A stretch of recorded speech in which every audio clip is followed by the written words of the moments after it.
कल तक जो सर पर पगड़ी भी नहीं पहनता था, दुबई में एक आम आदमी की तरह जिंदगी गुजारता था, आज वो पंजाब की गलियों में संतों की तरह पगड़ी डाले अलग देश की मांग कर रहा है। खालिस्तान की बात करने का आइडिया 2020 में आया था, जब हिंदुस्तान पाकिस्तान और बात बंटने की हो रही थी, तब खालिस्तान का आइडिया बाय नेम खालिस्तान आया था। एक सेपरेटिस्ट जो आतंकियों की तरह पुलिस चौकी की घेराबंदी करने से नहीं चूकता और जिसके हर भाषण में अलगाववादी विचारों की लहर रहती है, आज वही सालों पुराने खालिस्तान मूवमेंट को हिंसा के रास्ते पर ले जा रहा है। हम बात कर रहे हैं हाल ही में देश के अंदर लगातार सुर्खियों में आए अमृतपाल सिंह की, जिसने 1970 के दशक में लगी आग को दोबारा से जिंदा कर दिया है। इसके अजीबोगरीब स्टेटमेंट्स और भड़काऊ भाषणों के वजह से आज पंजाब की पुलिस इसकी तलाश में लगी हुई है और वही ये अमृतपाल सिंह एडमिनिस्ट्रेशन से छुपता भाग फिर रहा है। कौन है ये अमृतपाल सिंह और क्या है ये खालिस्तान का पूरा माजरा? क्यों आज पंजाब पुलिस गली गली में अमृतपाल सिंह की तलाशी में जुटी है? क्या दोबारा से उसी दौर के आने की संभावना हो सकती है जिसमें हजारों जानें चली गई? इसके पीछे आखिर सच्चाई क्या है? क्यों फॉरेन कंट्रीज उस वक्त और आज भी इस मुद्दे पर इतना दिलचस्पी दिखा रही है और पाकिस्तान का इस विवाद से क्या लेना देना है? आज पंजाब में 61% सिख है और पूरे देश में इनकी कुल आबादी केवल 2% है। इसके बावजूद इस कम्युनिटी ने देश के लिए कई बार सैक्रिफाइसेस किए हैं, जिसका सबूत हमें कई बार देखने को मिल चुका है। यहाँ 12वीं शताब्दी तक हिंदुओं का शासन रहा, जिसके बाद इस्लामिक इन्वेजन हुआ और 1799 में महाराजा रणजीत सिंह ने सिख एम्पायर को इस्टेब्लिश किया। लेकिन इनकी मृत्यु के कुछ समय बाद सेकेंड एंग्लो सिख वॉर हुई और यहाँ ब्रिटिश गवर्नमेंट ने राज करना शुरू किया। लेकिन पंजाब में हो रहे धर्म परिवर्तन और गुरुद्वारों का पंडितों के हिसाब से चलाया जाना कई लोगों को बिल्कुल भी सही नहीं लग रहा था, जिसकी वजह से शिरोमणि अकाली दल का जन्म हुआ। शुरुआत में इसके साथ काफी कम लोग शामिल हुए, पर आगे जाकर इसमें 175 सदस्य हुए, जिनके साथ मिलकर 1920 तक इन्होंने गुरुद्वारों से पंडितों को हटाया और SGPC यानी शिरोमणि गुरुद्वारा प्रबंधक कमेटी को बनाया, जिन्होंने गुरुद्वारे को रेगुलेट करना शुरू कर दिया। अंग्रेज सरकार की पकड़ भारत से छूटने लगी थी।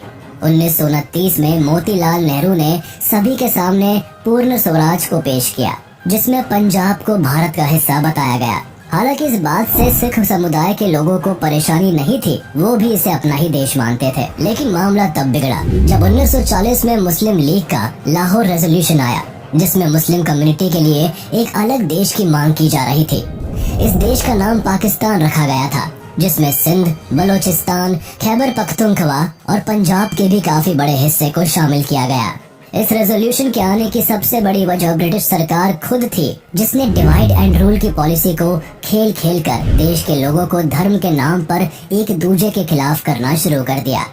और यही वजह थी जिसमें देश धर्म, समुदाय और भाषा के नाम पर बिखरने लगा। अब सिखों की परेशानियां बढ़ने लगी, क्योंकि इस रेजोल्यूशन के मुताबिक पंजाब के तकरीबन 60% जमीन अलग हो जाती। इसके साथ ही साथ सिख समुदाय का एक बड़ा भाग पाकिस्तान में चला जाता, जिससे कि सिखों की यूनिफिकेशन संभव नहीं हो पाता। इसके अलावा डिवाइडेड पंजाब के साथ ही सिखों के कई धार्मिक स्थल भी पाकिस्तान चले जाते। ऐसे में अकाली दल के कुछ नेताओं की ओर से ब्रिटिश गवर्नमेंट से इस पार्टीशन के ना होने की दरख्वास्त की, जिसे खारिज कर दिया गया। इसके खारिज होने के बाद अकाली दल ने खालिस्तान को मद्देनजर रखते हुए थियोक्रेटिक स्टेट की मांग की, जिसे चलाने का हक तो भारत सरकार को था, लेकिन इसके अलावा अकाली दल के चुने हुए सदस्यों की भी पंजाब कैबिनेट में बराबर हक होता। अकाली दल पंजाब के धार्मिक और आंतरिक मामलों की स्वतंत्रता चाहती थी, बट इस समय भी कई कारणों को मद्देनजर रखते हुए इनकी डिमांड को ब्रिटिश सरकार पूरी नहीं कर सकती थी। जल्दी ही समय बीता और 1947 में भारत को स्वतंत्रता मिल गई, लेकिन इसी दौरान पंजाब का एक बड़ा हिस्सा पार्टीशन के भेंट चढ़ गया। अब पंजाब का एक बड़ा हिस्सा पाकिस्तान का था। इस तरह पंजाब के बंटवारे से पंजाबियों, खासकर सिख कम्युनिटी के लोगों को बहुत निराशा हुई, लेकिन उन्होंने अपना एजिटेशन बंद नहीं किया। जल्दी ही 1955 में पंजाब में पंजाबी सूबा आंदोलन चला, जिसमें सिखों ने एक ऑटोनोमस स्टेट की मांग की, जिसके बंटवारे का आधार पंजाबी भाषा थी। इस आंदोलन को भी अकाली दल ही चला रहा था, जिनका मुख्य मांग था भारत के अंदर एक स्वतंत्र पंजाबी राज्य। उन दिनों मास्टर तारा सिंह अकाली दल का प्रेसिडेंट था, जो इस आंदोलन को लीड कर रहा था। उसने गोल्डन टेम्पल में अपने मांगों को पूरा करने के लिए आमरण अनशन भी ठान ली थी, जिसे उसने सरकार के दरख्वास्त के बाद तोड़ लिया था। हालांकि इस आंदोलन के बाद ही पंजाब का एकीकरण हुआ। ये काम 1966 में पंजाब रीऑर्गेनाइजेशन एक्ट के अंतर्गत हुआ। इस वक्त हरियाणा अलग राज्य बनाया गया और चंडीगढ़ को हरियाणा और पंजाब का संयुक्त राजधानी बनाया गया। इसी वक्त पंजाब के पहाड़ी क्षेत्रों को हिमाचल में मिला दिया गया। अब पंजाब मुख्यतः पंजाबी बोलने वाले लोगों का ही क्षेत्र बनकर उभरा। एक्चुअल परेशानी आई जब चंडीगढ़ को यूनियन टेरिटरी बना दिया गया, क्योंकि यहाँ हिंदू ज्यादा थे और सिख कम। सरकार के इस फैसले से अकाली दल और SGPC काफी नाराज थे। इसके कुछ समय बाद ही पंजाब के 3 मुख्य नदियाँ रावी, ब्यास और सतलज में कैनाल सिस्टम बनवाया गया, जिससे हरियाणा और राजस्थान को भी पानी भेजा जा सके। जिसके बाद पंजाब को सिर्फ 23% पानी मिल रहा था। गवर्नमेंट के इस फैसले से भी लोग खुश नहीं थे। इसके बाद लगातार राजनीतिक स्थिति ठीक नहीं होने के कारण पंजाब में राष्ट्रपति शासन लागू कर दिया गया। ये एक सेपरेटिस्ट मूवमेंट था, जहां सिख कम्युनिटी के लिए एक सॉवरेन स्टेट की मांग की गई, जिसे खालिस्तान कहा गया, जिसका मतलब था land of the Khalsa. Khalistan शब्द पहली बार 1940 में सामने आया था। मुस्लिम लीग के लाहौर घोषणा पत्र के जवाब में डॉक्टर वीर सिंह भट्टी ने एक पैम्फलेट में इसका इस्तेमाल किया था। इसके बाद 1966 में भाषाई आधार पर पंजाब के पुनर्गठन से पहले अकाली नेताओं ने पहली बार 60 के दशक के बीच में सिखों के लिए ऑटोनॉमी का मुद्दा उठाया था। 70 के दशक की शुरुआत में चरण सिंह पंछी और डॉक्टर जगजीत सिंह चौहान ने पहली बार खालिस्तान की मांग की थी। आजादी के वक्त के पहले से लेकर 1970 तक इस मूवमेंट ने काफी तेजी पकड़ ली, जिसकी वजह से सॉवरेन स्टेट की मांग सिर्फ भारत के अंदर ही नहीं बल्कि कई अन्य देशों में रह रहे खालिस्तानी सपोर्टर्स के द्वारा भी हो रहा था। इस मूवमेंट को उठाने के लिए जगजीत सिंह चौहान लंदन और पाकिस्तान जैसे देशों में जाकर जोरों शोरों से इसका प्रचार कर रहे थे। चौहान ने ही आनंदपुर साहिब में काउंसिल ऑफ खालिस्तान की स्थापना की और खुद को इसका प्रेसिडेंट बनाया, और इस तरह खालिस्तान के दबे हुए मसले को एक बार फिर से आंच दे दी।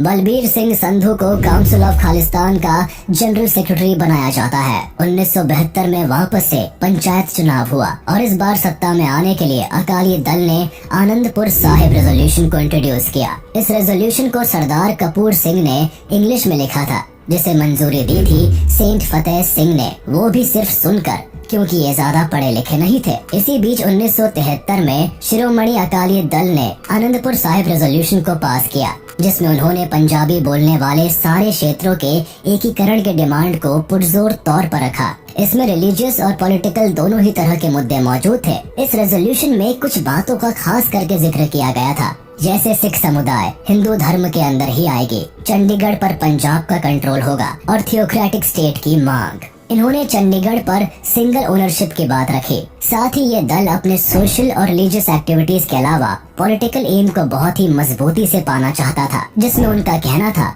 कि भारत सरकार मात्र रेलवे, करेंसी, फॉरेन रिलेशंस और मिलिट्री एंड सिक्योरिटी को रेगुलेट करे, बाकी के सारे अधिकार पंजाब के कैबिनेट और अकाली दल के हिस्से में हो।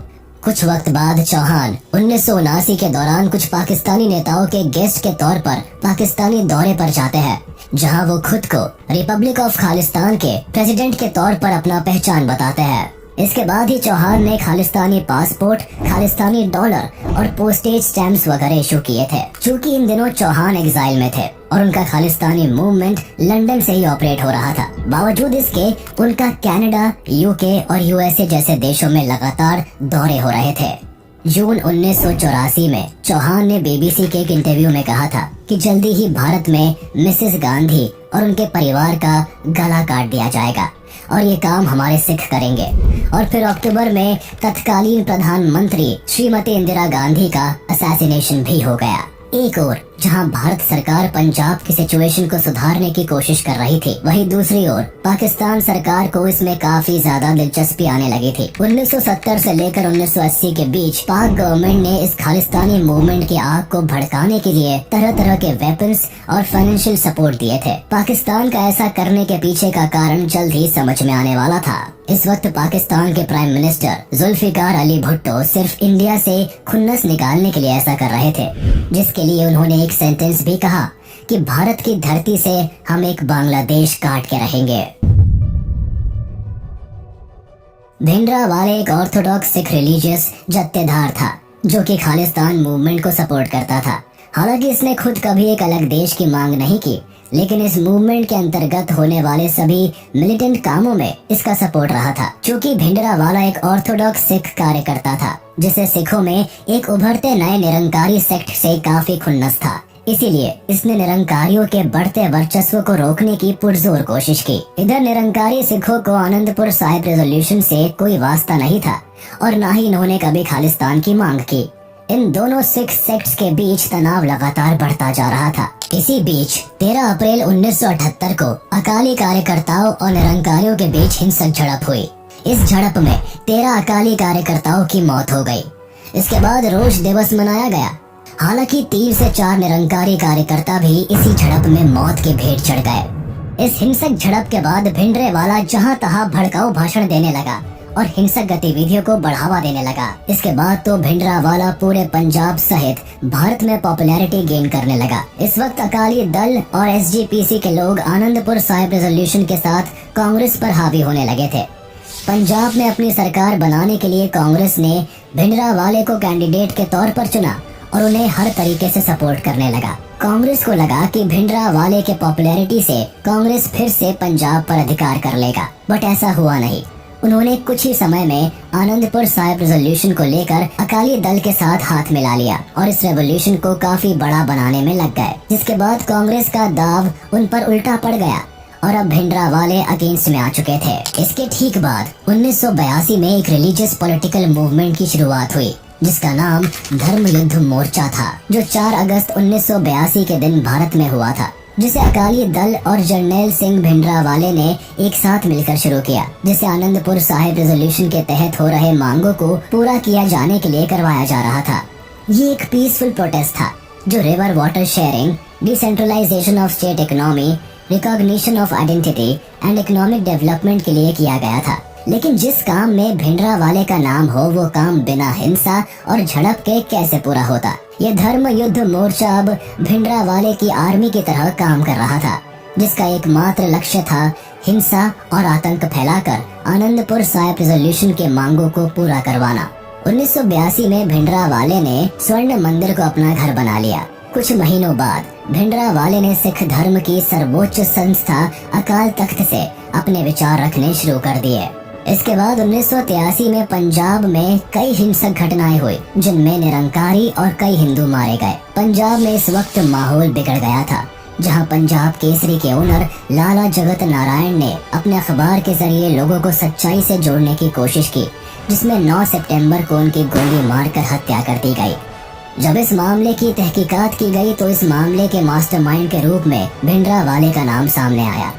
इसके बाद 25 अप्रैल 1983 को एक ऐसी दिल दहला देने वाली घटना हुई जिसने एक हद तक सरकार की सुरक्षा पर सवाल खड़ा कर दिया, जब deputy inspector general of police Avtar Singh अतवल की दरबार साहिब के सामने दिन दहाड़े हत्या कर दी जाती है और बिना भिंडरावाले के परमिशन के अवतार सिंह के बॉडी को कोई उठाने वाला नहीं होता है। यहाँ तक कि पुलिस भी वहाँ चुपचाप खड़ी रहती है, जिसकी वजह से अवतार सिंह की लाश तकरीबन 2 घंटे तक वही जमीन पर पड़ी रहती है। अभी इस मामले में गवर्नमेंट जब तक एक्शन लेती तब तक एक और बेहद दर्दनाक हादसा सामने आया, जहां 6 हिंदू बसों को बीच रास्ते में रोक दिया गया और उसमें फंसे पैसेंजर्स को मार दिया गया। 1983 में ही इन सब घटनाओं को देखकर इंदिरा गांधी ने पंजाब की सरकार को बर्खास्त कर दिया और राष्ट्रपति शासन लगा दिया। लेकिन इंदिरा गांधी को ये बात अब तक पता चल चुकी थी कि भिंडरावाले का पकड़ा जाना ही पंजाब में शांति लाने का एकमात्र उपाय है। बस इसी के साथ सिलसिला शुरू हुआ सर्च ऑपरेशंस का, जो आगे चलकर ऑपरेशन ब्लू स्टार के नाम से जाना गया। 1984 तक पंजाब में क्राइम्स बेहद ज्यादा बढ़ गए। यहाँ खारकू नाम का एक ग्रुप, जिसे नॉइस मेकर कहा जाता था, लगातार कई घटनाओं को अंजाम दे रहे थे, जिसका नतीजा ये निकला कि 1982 से 1984 के जनवरी तक में 1200 से भी ज्यादा वायलेंट इंसिडेंट्स हुए, जिसमें करीबन 450 लोगों की जानें गई और 1000 से ज्यादा लोग घायल हुए। वहीं सिर्फ 6 महीनों में 800 के आसपास हिंसक घटनाएं हुई, जिसमें 300 से ज्यादा लोग मारे गए और 550 लोग इंजर्ड हुए। जुलाई 1983 में अकाली दल के प्रेसिडेंट लोंगोवाल ने भिंडरावाले को उसके सिक्योरिटी के लिए अमृतसर गोल्डन टेम्पल बुला लिया, जो सिखों का बहुत ही पवित्र स्थल है। यहाँ भिंडरावाले ने हर तरह के वेपन्स को पहले से ही काफी बड़े संख्या में इकट्ठा करके रखा था। भिंडरावाले के गोल्डन टेम्पल में शरण लेने के बाद सरकार ने उसके आतंकी गतिविधियों को कंट्रोल करने की कोशिश की, लेकिन भिंडरावाले कहाँ किसी के हाथ आना था। ऐसे में जब भारत सरकार ने कई दफे भिंडरावाले को आत्मसमर्पण के लिए गुहार लगाई, लेकिन यहाँ इसने तो सरकार से मुठभेड़ करने की ठान ली थी। एट लास्ट गवर्नमेंट को इसके हिंसात्मक रवैये को देखते हुए गोल्डन टेम्पल के अंदर घुसकर भिंडरावाले को पकड़ना पड़ा, जिस मुठभेड़ में उसकी मौत हो जाती है। इस घटना ने सिख समुदाय की भावना को काफी ज्यादा आघात पहुंचाया, जिसके बाद लोगों ने गवर्नमेंट के इस फैसले की काफी आलोचना की। इसके बाद Operation Wood Rose and Black Thunder चलाया गया। इस ऑपरेशन के सहारे सरकार पंजाब में विद्रोहियों को ढूंढकर घर घर से निकाल रही थी और जगह जगह से हथियार जब्त किए जा रहे थे। इस बीच कई लोगों को काफी ज्यादा परेशानी झेलनी पड़ी। इसके बाद Operation Wood Rose and Black Thunder चलाया गया, जिसमें कई pro Khalistani militants Golden Temple में डेरा जमा चुके थे, जिसे पहली बार ब्लैक कैट कमांडो के जरिए निकाला गया और दूसरी बार पंजाब पुलिस ने निकाला। ऑपरेशन ब्लू स्टार के दौरान पुलिस को गोल्डन टेम्पल की घेराबंदी करनी पड़ी, जिससे गुरुद्वारे के परिसर को काफी नुकसान पहुंचा। इसके साथ ही इस ऑपरेशन को सिख कम्युनिटी ने गुरुद्वारे गरिमा के साथ छेड़छाड़ समझा, जिससे कि उनकी धार्मिक भावनाएं आहत हो गई। उससे सिख कम्युनिटी के कुछ लोगों के सेंटिमेंट्स को काफी ज्यादा चोट पहुंची, जिसके बाद 1 अक्टूबर 1984 को इंदिरा गांधी के दोनों बॉडीगार्ड सतवंत सिंह और बेअंत सिंह ने उनकी गोली मारकर हत्या कर दी। 1985 में प्राइम मिनिस्टर राजीव गांधी और हरचंद सिंह लोंगोवाल के बीच एक एग्रीमेंट तैयार किया गया, जिसमें कई मुद्दों का जिक्र किया गया था। इसके बाद दोनों ही ग्रुप्स नेगोशिएट करने को तैयार थे और इसीलिए इसे राजीव लोंगोवाल अकॉर्ड का नाम दिया गया, जिसके बाद अकाली दल के तरफ से ये मैसेज दिया गया कि वो किसी भी तरह से खालिस्तान मूवमेंट का साथ नहीं दे रहे हैं। पार्टी के इस फैसले से पूरे इंडिया में काफी तारीफ की गई, बट इस डिसीजन से खालिस्तानी खुश नहीं थे और उन्होंने इसी साल लोंगोवाल की हत्या कर दी, जिसके बाद पीएम राजीव गांधी ने इस एग्रीमेंट को कैंसिल कर दिया। इसके बाद भी खालिस्तानी ग्रुप्स जैसे all India Sikh students federation और दमदमी तकसाल जैसी मिलिटेंट ऑर्गेनाइजेशंस ने अपनी एक्टिविटीज को जारी रखा, लेकिन धीरे धीरे इस पर भी काबू पा लिया गया। दीप सिद्धू एक एक्टर, सिंगर और लॉयर होने के साथ साथ एक एक्टिविस्ट भी थे, जो वारिस पंजाब डे के लीडर के रूप में सामने आए। ये सुर्खियों में तब आए जब हाल ही में चल रहे किसान आंदोलन के अंतर्गत रिपब्लिक डे के दिन एक वायलेंट प्रोटेस्ट होता है और उसके प्रमुख लीडर में से एक खुद सिद्धू निकलते हैं। इसके बाद इन्हें जेल हो जाती है। इस समय सिद्धू का कनेक्शन ट्रैक्टर रैली के साथ भी सामने आता है, जहां रेड फोर्ट के पास पुलिस और किसानों में मुठभेड़ हो जाती है। 2019 के दौरान इन्होंने बीजेपी की ओर से खड़े हुए बॉलीवुड एक्टर सनी देओल के लिए कैंपेन भी की, लेकिन 2 अप्रैल 2022 को दीप सिद्धू की एक कार एक्सीडेंट में मौत हो जाती है। जैसे ही दीप सिद्धू का डेथ होता है, उसके बाद अमृतपाल सिंह सीन में आता है। इसने खुद को वारिस पंजाब डे का लीडर घोषित कर लिया और उसके साथ ही इसकी खालिस्तान मूवमेंट की हरकतें शुरू हो गई। लोग इन्हें बाबा बकाला और भिंडरावाले 2.0 के नाम से भी बुलाते हैं। 23 फरवरी को इन्होंने अपने आदमी लवप्रीत सिंह तूफान को छुड़ाने के लिए पुलिस के साथ मुठभेड़ कर ली थी। उन दिनों लवप्रीत पर किडनैपिंग का केस दर्ज था। इसके बाद इन्होंने एक और अटैक किया, जहां दर्जनों पुलिसकर्मी घायल हो गए थे। खालिस्तान मूवमेंट के समर्थक फिलहाल अपने देश में काफी कम है। बीते कुछ दशकों में इसकी गति काफी धीमी पड़ गई थी और करंटली इस मुद्दे का हमारे देश पर असर सिर्फ बयानबाजियों तक ही सीमित है। आज पंजाब पुलिस अमृतपाल सिंह की तलाशी में जुटी हुई है। वहीं कुछ दिन पहले अमृतपाल सिंह ने एक YouTube वीडियो रिलीज करके बताया है कि जल्दी ही वो पब्लिक में अपीयर होंगे और कम्युनिटी के साथ खड़े होंगे। अपने वीडियो में अमृतपाल ने यह भी कहा कि उन लोगों में से नहीं है जो देश छोड़ के भाग जाए और विदेश जाके वीडियो मैसेजेस के सहारे बात करे। शायद अमृतपाल ने लोगों को ये बोला कि वो जगजीत सिंह चौहान के रास्ते पर नहीं चलेंगे। अपने दूसरे वीडियो में उन्होंने ये भी कहा कि वो मौत से नहीं डरते और जिन लोगों को ये लगता है कि वो अपना संगत और कम्युनिटी छोड़ देंगे, वो ऐसी गलतफहमी में ना रहे। ऐसे में पंजाब पुलिस का क्रैकडाउन जो चल रहा है, अब ये देखने वाली बात होगी कि कब अमृतपाल सिंह पब्लिकली अपीयर होता है।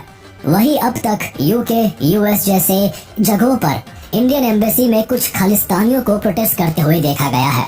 उसके अलावा ये मामला अभी तक गवर्नमेंट के हाथ में नजर आ रही है, जिसे कंट्रोल किया जा सकता है।